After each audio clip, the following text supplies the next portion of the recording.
Hello, hello. I'm back. I am very, very late, depending on whether you were trying to get here for the first or the second live stream. The first one was scuttled due to technical difficulties. The second one, I was just about to hit the button when my friend showed up with her brand new CRF 300L, and she's going to take a little trip overseas. And when she comes back, I'm going to have her bike completely fitted out from top to toe. This is very exciting. The bike is pristine. It's absolutely gorgeous. It's one of the grey and orange color scheme CRFs, which is very nice.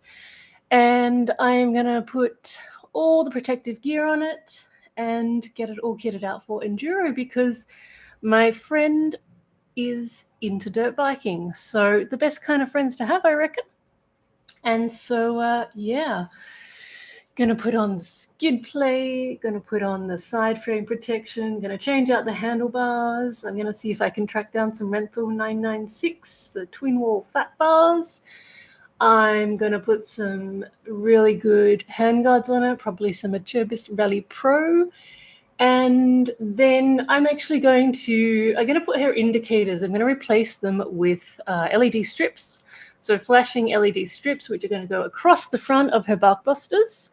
And so that'll be really low profile. They're very hard to destroy. I had them on my KTM for years and years, riding through Southeast Asia. And yeah, there's really not much there to damage or break off, and they're waterproof. So yeah, indicator LED strips across the front of your Barkbusters is actually a pretty good way to go. Assuming, of course, that it's legal in your jurisdiction, or assuming that nobody cares, which is probably more of a relevant observation. Yeah, what else? All the good stuff. All the good stuff. The tail tidy and the tail tidy, and we're also going to put integrated indicators on the back as well. Keep things nice and slim and not have anything sticking out and getting broken off when you're riding through the jungle. So that's going to be awesome. So I might make some. I might let that bike have a bit of a video cameo at some point in the future, because that will be lovely.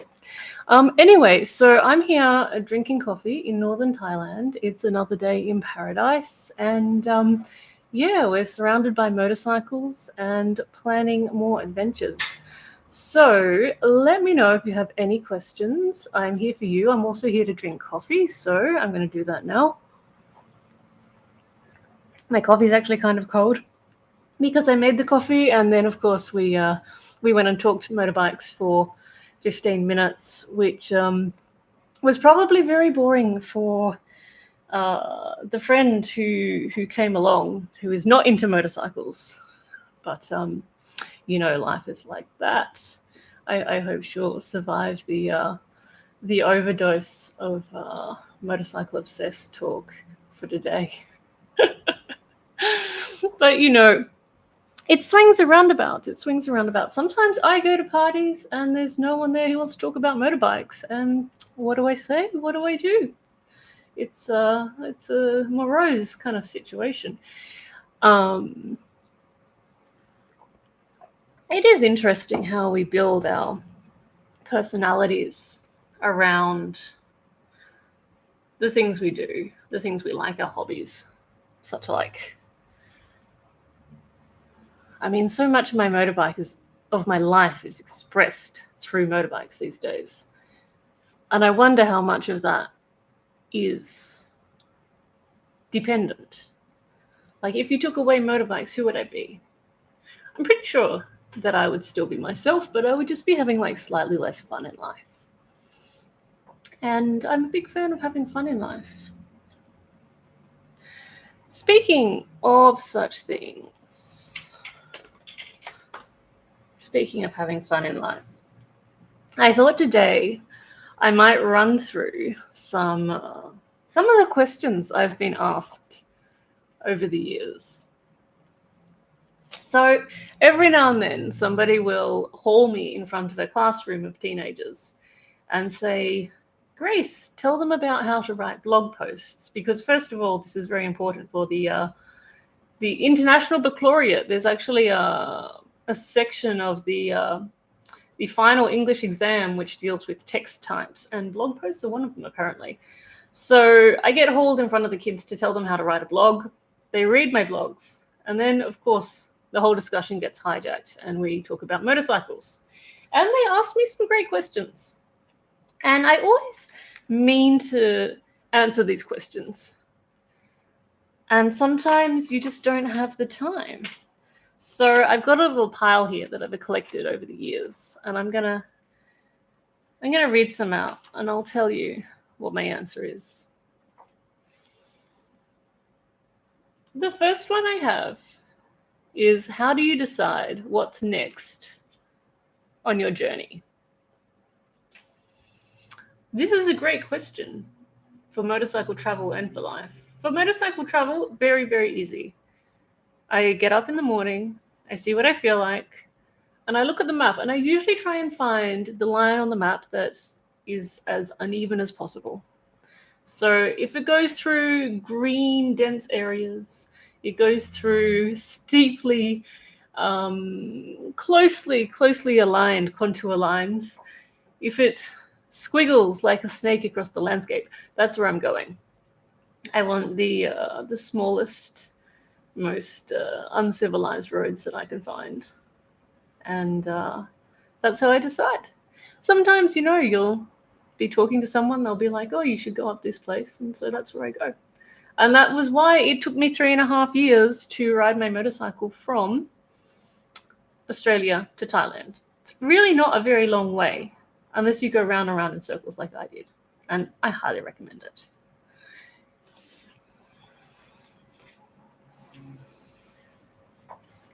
So when I get hauled in to talk about motorcycle travel and writing blogs, we usually start at the beginning. We usually start at the beginning where I was a corporate lawyer.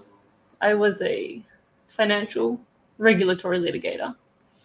I used to work on these gigantic cases.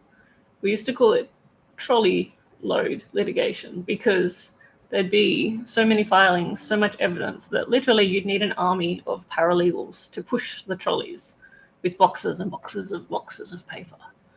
In one of the cases I worked in, we filed 3 million pages of evidence. It was terrible. Oh my gosh, what a life. So the question now is, how did people in your surrounding community react to your change of passion when I stopped being a lawyer and I packed up my motorbike and I rode away and I said I wasn't coming back? How do people react? Well, it depends on how well people know you and how profoundly they have your best interests and happiness at heart. Because my very best friend in the world, everyone said to him, aren't you worried about Grace? She's going to go and ride around all these strange foreign places on her own, alone and unattended as a female in a foreign country with no one to help her.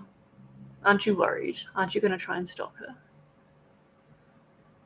And he just said, look, I'd rather she was out there living her life and being happy than staying here and being miserable and safe. And that I thought was quite profound. So the people who don't know you well, they will always have plenty to say. The people who don't really care about you, they'll always be there to tell you that you're doing the wrong thing. They'll always be there to tell you that you're going to fail, that you can't do it, that it's unrealistic. They told me that I couldn't ride around the world because I'm a woman, that I couldn't do it because I'm not a mechanic, and so if my bike broke down, I wouldn't be able to fix it and I would immediately fail, as if there were no other way to solve a problem. And, there were even those people who told me that I would be sexually assaulted and murdered, which was really not the nicest of predictions.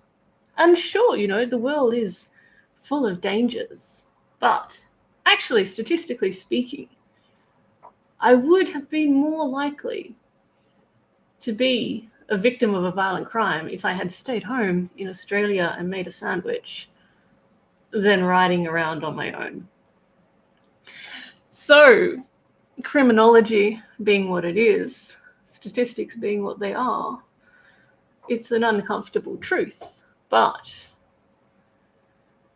taking calculated risks is something that you have to choose for yourself. Don't take a risk that you're not comfortable with, but if you know it's the right thing to do, be prepared to give up everything in your life and all of your safety to do the thing that you need to do.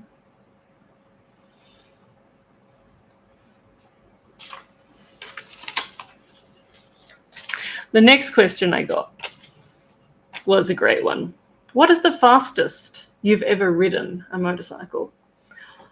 And I'm not sure what the answer to that is, because like when you're really nailing it down the front straight on a racetrack, are you looking at your speedo, or are you thinking about all the other thousands of calculations you have to make in your head so that you don't overshoot the corner at the end?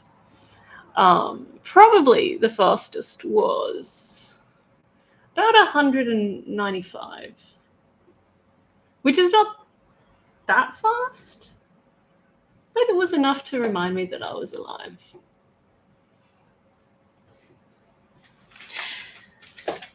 There's a lot of happiness to be had doing stupid things on motorcycles. Anyway, let's see what else the kids have been asking.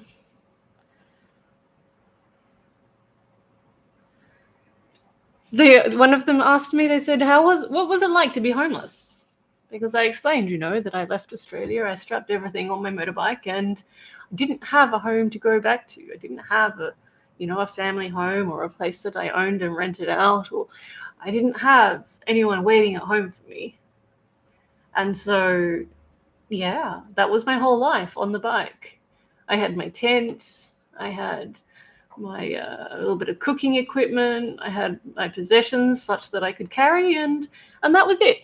And it was incredibly liberating, because all of my life since I was a teenager, I've lived in fear of finding myself in some dire situation where I'm homeless and cannot provide a roof over my own head.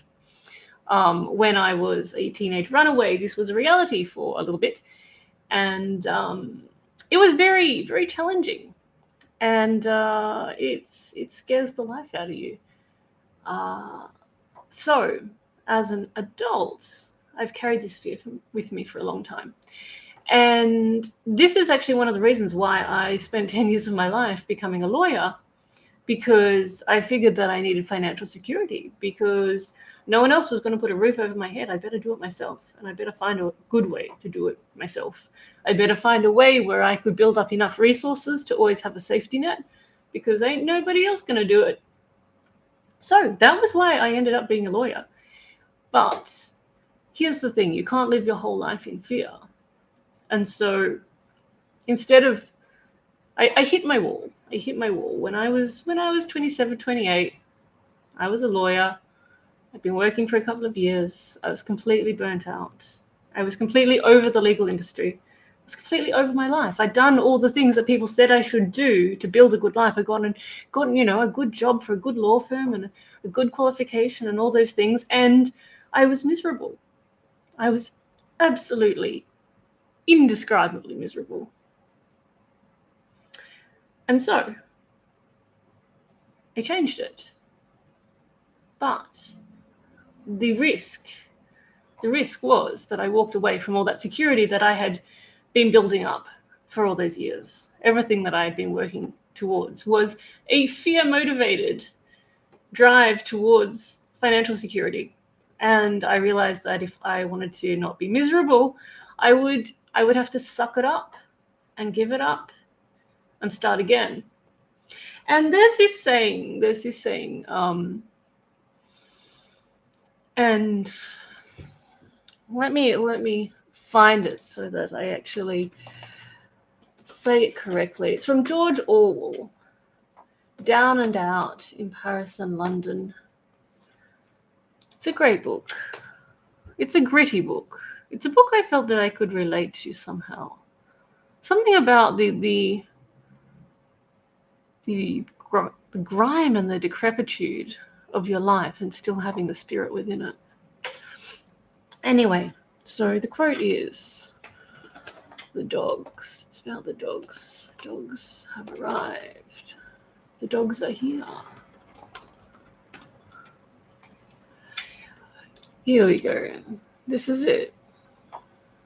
He says, it is a feeling of relief, almost of pleasure, at knowing yourself at last genuinely down and out.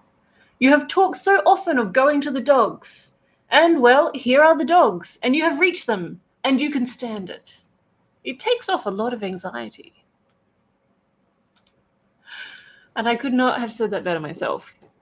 When you let go of your fear and you experience the thing that you're most afraid of, and you prove to yourself that you're okay, you're still alive, you're still here, you're still fighting, that's when you can stop being afraid. So that's what I did. I faced my biggest fear, which had shaped my whole life up to that point, this fear of being homeless. And I became homeless by my own choice.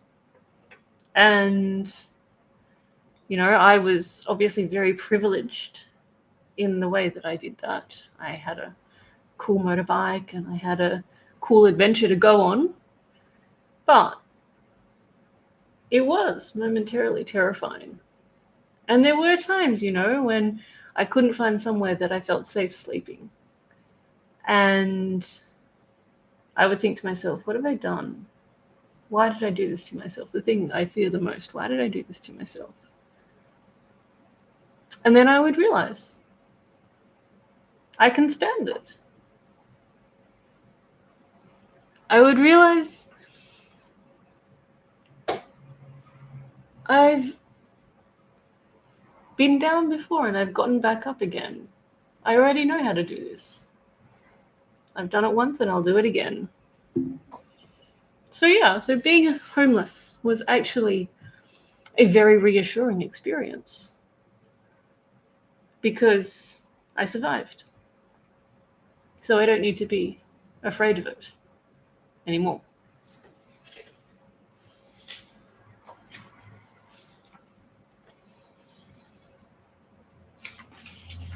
Anyway, let's find another question. That was rather serious and veered somewhat away from motorcycles, and certainly wasn't about dirt bike parts, which is a pity because everything is better when it's about dirt bikes. The kids asked me, have I ever considered getting married and staying in one place permanently? Why or why not? Well, there were a few offers made along the road. There was a very nice policeman on the edge of an island in Flores. He was in the market for a wife, and he liked riding dirt bikes. He had a KLX. I could have been a policeman's wife on the edge of an island in eastern Indonesia. And I did consider it. I thought, well, this could be somewhat relaxing. This could be a less high-stress life than the one I left behind. But the problem is, as you get older, you get more familiar with yourself and you get less willing to bend. So the need to go on adventures was stronger than the need to stay in one place and become a policeman's wife on the edge of an island in Indonesia. But he was a nice guy. We went cruising in his police cruiser. He was listening to Linkin Park and trying to pretend that there might be some crime to control in this small little town. And it was all very pleasant. And then we stopped for ice cream. And I didn't get married.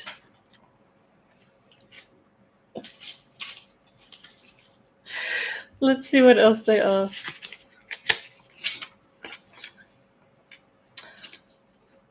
biggest obstacle you've faced on your journey?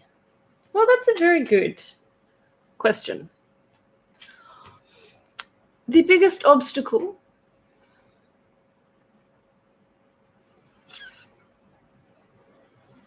The biggest obstacle was always sadness.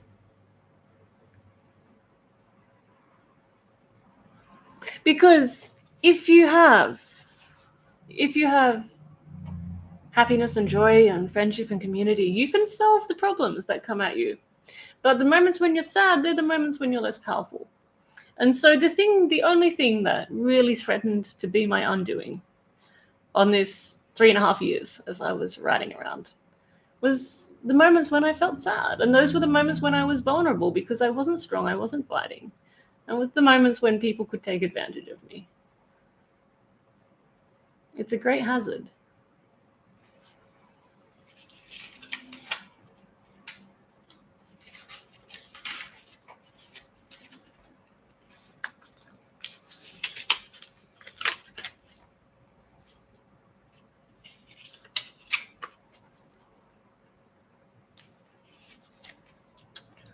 They asked me if I ever considered returning back to being a lawyer. No, not for half a second. Every now and then I will be reading something very interesting. I'll read a court case or something.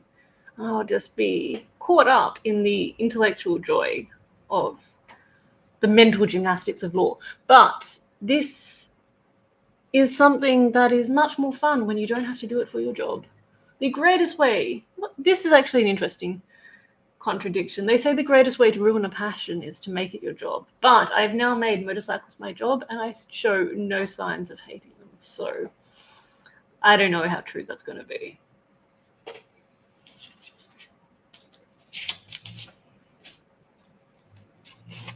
The kids asked me, have I ever ridden a Ninja H2R? I have not. I have not. That is a hard no.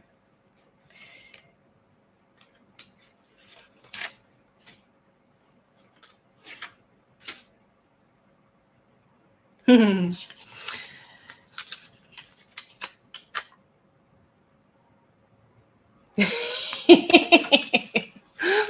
the kids, they asked me, when you're sleeping in the jungle, when you're camping in the jungle on your own, there's no one around, do you still brush your teeth? The answer is yes. The answer is yes, believe it or not.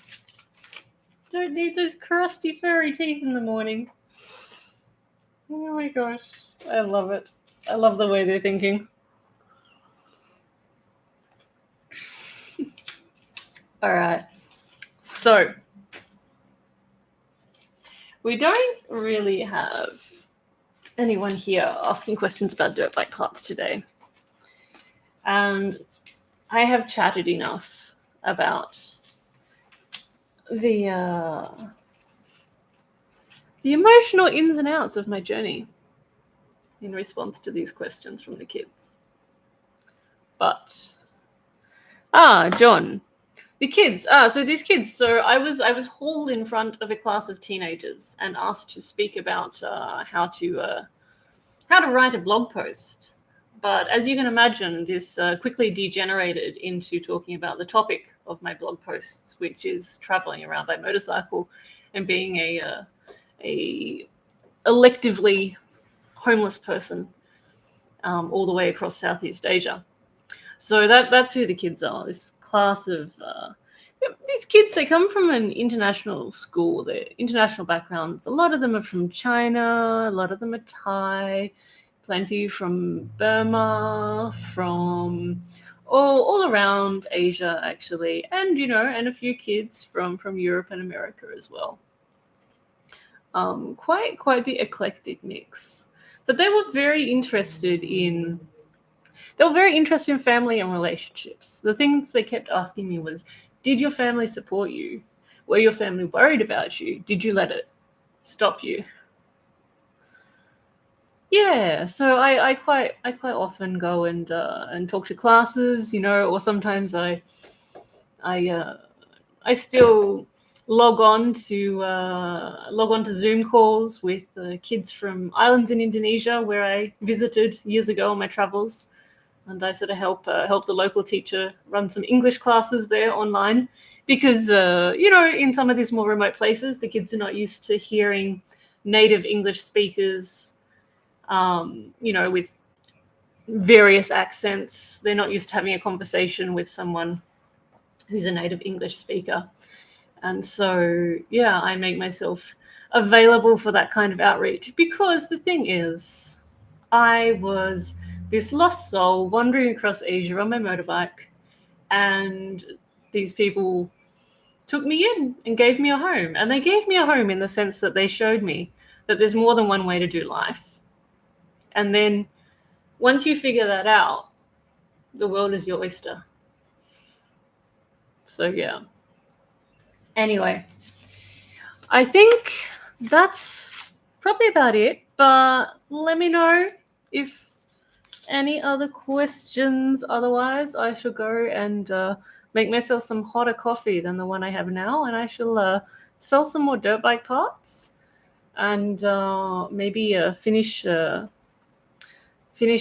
listing some more of my parts. I have some new upgraded clutch packs for my KLX 230s, which I haven't listed yet, but it's a heavy duty clutch pack. So you've got slightly thicker, you've got your friction plates, you've got your steel plates, slightly thicker, heavier clutch pack. Then you have 6 upgraded springs, so they're a lot heavier. This makes a really heavy clutch pack, but it really lasts a long time. And then I usually put the extended clutch actuator lever. So that is just going to make it easier to pull that really, really heavy clutch. Yeah, ask me anything about dirt bikes. We're all here for dirt bikes. How can I help?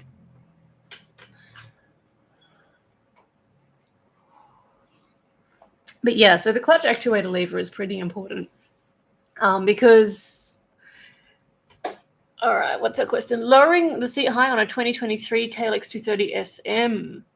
Will a KLX 230S shock replacement work? So the SM has upside down forks, and the S has conventional forks. So you're going to have to also swap your triple trees to make that work. So, I mean, that's not impossible. But your SM's also going to have ABS, right? So most of the S versions do not have ABS, but we do get the SE version in Asia, which has ABS. Okay, no ABS, so that makes your life easier. Okay, good. Well, in that case, yeah. So we might have to swap out your triple trees. I can double check that the mounts are all going to line up for you. Also, yeah, so you can do this, but the thing that you should be thinking about is, if you've got the SM, what's the usage of this bike? Because the SM is obviously set up as a motard, so it's going to have a lot stiffer suspension, whereas the S is set up as a dual sport, so it's and honestly, it's pretty soft. So if you're going to be flogging it through corners on the bitumen, you're going to find that the S suspension is too soft. It's going to wallow, particularly in the front. I don't know if I'd recommend that. So that's an important consideration. Can I just slide the USD forks after shock change out? Oh,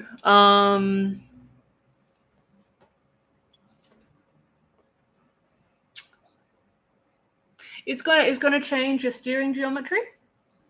So that's gonna make a difference. I don't know how good or bad that would feel. I mean, so the other thing you can do is you can also put a lowering link on. Have you considered putting a lowering link on your SM? and then just sliding the USB forks. Because, I mean, again, that's something I try to avoid because it does change the steering geometry, but it's easier than swapping out all your suspension. And yeah, it's not expensive, about $150 for a lowering link.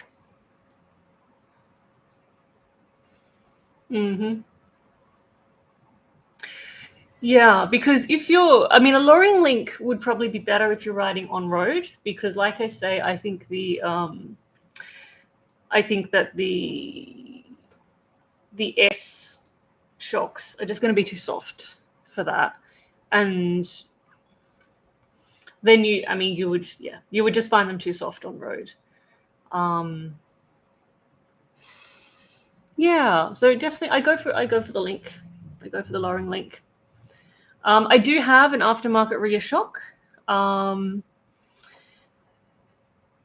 It's very nice, but I don't think it's really going to do anything to assist you with your objective, just to get your feet a bit closer to the ground.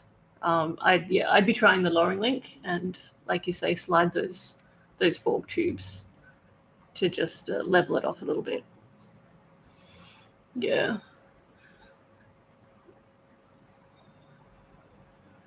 With the lowering link, yeah, you might find that it doesn't tip into a turn as, it doesn't feel as stable when you tip into a turn. You can sort of, it's different on every bike. I put a lowering link on my 690 Enduro once. I just feel like the steering is less stable, and you sort of get to a point and then it wants to tip in more precipitously. So yeah, it depends how hard you're riding it though, because the other thing is, it's a 233cc bike. How hard can you really push it? Yeah, like on a go-kart track or something, you can really probably push it, but is that what you do with it?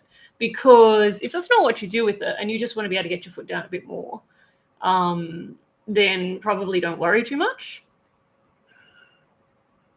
Yeah. So look, if you're just taking it pretty easy, I would be surprised if you notice much difference. I would be surprised if it bothers you.